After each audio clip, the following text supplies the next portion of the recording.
Bismillahirrahmanirrahim. Assalamualaikum warahmatullahi wabarakatuh. Hello everyone. Let me introduce myself. My name is Sabrina Modirajab. Everyone call me Sabrina, and I'm from class B baby. I will explain assignment make about performance speaking discourse analysis. Performance speaking is a type of spoken language used to deliver information to a public audience. It is usually a monologue, follows a specific formal format, and it's closer to written language than every conversation. This means the speaker prepares the text before talking. For example, include public speeches, school presentation, university lectures, and business speeches.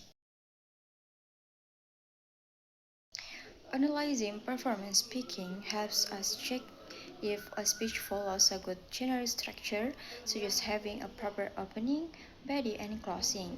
It also helps us see if the speaker's ideas are logical, cohesive, and easy for the audience to follow. By doing this analysis, we can understand how language is used effectively to persuade or inform people.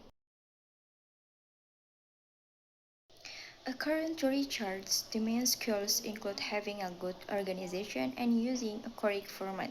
A good speaker must also keep the audience interested, maintain good body language, use clear grammar, and have good pronunciation so the message flows smoothly from start to finish.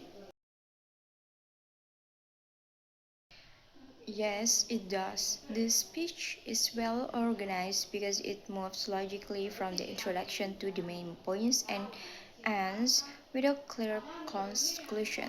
The speaker also maintains good cohesion by using transition words like therefore, on the other hand, and moreover to connect different problems and situations smoothly. The generic structure of the speech script consists of three main parts. The first one is introduction. It opens with a religious greeting, praises God, and introduces the main topic, which is the quality of education in Indonesia. And the second one is body paragraph. This section explains the main problems such as low education ranking and high cons cost and offers solution like government funding and better teacher training. And the last one is conclusion. It summarizes why qualified education is important for the nation future and ends with a final thank you and closing blessings. No, it's not completely standard. Well, the overall layout intro body conclusion looks like an English speech. This text uses Indonesian local habits. For example, standard English speeches don't open with religious formulas like Assalamualaikum or explicitly ask the audience to forgive personal fault at the end. These are specific cultural elements from Indonesia.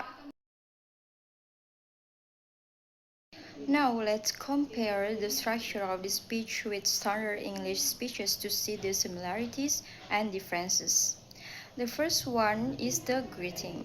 The script uses an Islamic greeting. Assalamualaikum warahmatullahi wabarakatuh. This is a difference because it is heavily influenced by Indonesian religious culture. Standard English speeches always use formal secular greetings like good morning everyone to stay neutral for a diverse audience. The second one is the introduction. Our speech explicitly praises God and thanks Him for blessings. This is also a different because standard English speeches usually go straight to the point or use a catchy hook, while our script follows traditional Indonesian public speaking conventions. And the third one is the body paragraph. This part represents a sameness. Both structures are exactly the same because they build a logical message. They both use fact, organize ideas from problems to solution and use transition words so the arguments flow smoothly. And finally, the closing. At the end, the speakers ask the audience to forgive their personal mistakes. This is a big cultural difference because apologizing for fault is a typical Indonesian habit to show humility, whereas Western speakers don't do this to maintain their confidence. I think that's all for me. Thank you. Assalamualaikum warahmatullahi wabarakatuh.